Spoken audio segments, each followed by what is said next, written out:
Hi guys, welcome back to the channel. If you didn't already know, film is making a huge comeback. It's been like growing ever since, in my opinion, for about 3 years now. It's just timeless. Film's never going away, in my opinion. So here are some different cameras, probably I'll list about 3 for you, and 5 different films that can get you started in loving the film aesthetic. Here we go. First of all, we're going to jump into the film camera that I picked up personally for my weddings and just everyday life. Is this Fujifilm Class A. We're going with Class. I got this from KEH. They are not a sponsor of the channel, though I wouldn't be mad. You know, KEH, hit your boy up, please. I know I don't have the biggest of channels, but I got 300 legends on the other side of this camera, so take that for what you will. Dude, this thing came in pristine condition. When they said like new, they freaking meant it. So props to KEH. They definitely mean what they say. Like, look at this bad boy. Ooh. And just the hold on. Music. Okay, and my camera personally brings us to our very first point / recommendations, is going to be point and shoots. Point and shoots are going to be the easiest way to step into film photography. They pretty much pick your settings for you. There are some point and shoots, like the one that I picked up, that will let you tweak other settings. Like this one will let you get f-stop. You can change the autofocus. Yes, they do have autofocus. So, huge perk. And they're just fun to play with. Like, personally, I would recommend the Yashica like T4. It's a little plasticky point and shoot camera, so you can find them pretty cheap. I want to say anywhere from $200 to $400. So that would be my personal recommendation. But you go, hey Chris, your boy not broke. I got some money to throw at you.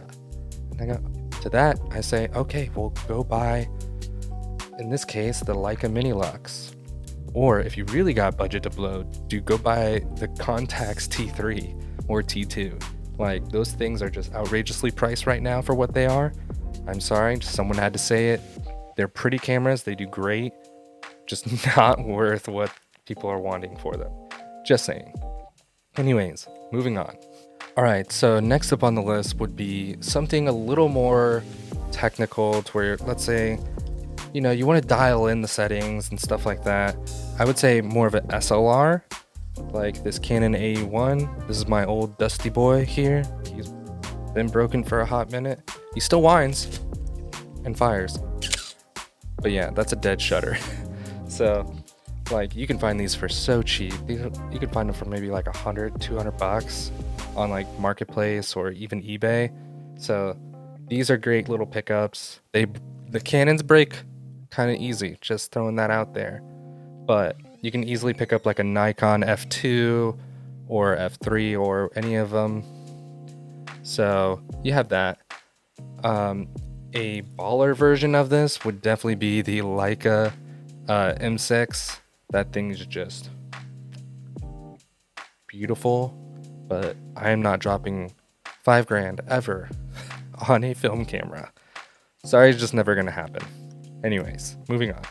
Last out of the film cameras, you're gonna have medium format for people who want all the resolution in the world, and I don't know why you would really need it, but they are fun to play with. I've had a few. I don't have any anymore, but here's some that I would recommend. First would be the Pentax 645. This is going to be your probably most budget end way to get in. They are clunky, they are big, but they're usually pretty readily available. You can snag them for anywhere around like $700-800. Sometimes you get lucky with a lens combo deal. Grab those if you find one. Those are just great. They're nice, big. Some of them have autofocus. They're pretty easy cameras to learn. If you're wanting to step up from that, I would probably recommend the Mamiya 7 II. One of those. They're going to feel a little more like your like point and shoot. They're gonna be like a rangefinder style, but those are just gonna be much easier to kind of tote around because they're much more compact, but they still come with the price tag. All right, now we're gonna jump into 5 films that I recommend for beginners, mainly because you can royally jack them up and it still makes a good photo. We all love that. For starters, everyone loves a good black and white. It's so hard to mess up black and white. You really have to pretty much just end up with a black photo to mess up black and white. But my first recommendation here is HP5. This is my personal favorite black and white. Just because you can do so much with it. You can push it like so many stops and it still looks good. You can pull it, you can screw it up however much you want. Like, it's still good every time. Personal favorite, and it's cheap. Like, you can grab like 10 boxes of this for like 80 bucks. Believe it or not, that's cheap. So it's just cheap. Another black and white option that I really like is TMax. It's from Kodak, TMax 400. It has a lot more gritty of a look to it. So if you like a little more contrast and like that real rough kind of feel to your photos, solid one right there too. All right, so I got 3 recommendations for color. And when it comes to color, like, there's no need to really, you can spend a lot of money. Trust me, you can. But there's no need to, especially if you're doing this hobbyist wise, or like you're a professional but like offering this as like a side thing and you're not, this isn't your main gig. So like when it comes to Portra 400, phenomenal film stock, just really expensive for something if you're not planning to just do this or offer it as like your top package or something like that. So for hobbyists or like just fun, I recommend Color Plus 200 from Kodak. And this is just a fun film stock. It has a fun look, it's easy and it's nice. It has a warm tone to it. I don't know why I went warm, but you know, it's got a cozy feel to it. Great summer vibe, fun nights. Like, it's a 200, so you have to watch it when it comes to night, but super fun film stock, and it's really cheap. All right, my second color film recommendation is a little more expensive, but kind of has the same aesthetic, would be Kodak Gold. I have a few rolls of this actually coming in, either today or tomorrow. But this one just has a beautiful golden tone, has that really classic kind of film vibe to it. This one is a little bit pricier than Color Plus, but like, ooh, such a good color film. Okay, lastly, I'm gonna give you 2 options. One, they don't look the same, but for a third budget option would be Fujifilm's Superior Extra. You can find this at like Walmart. You can literally find it anywhere. CVS, Walgreens, you name it, it's there.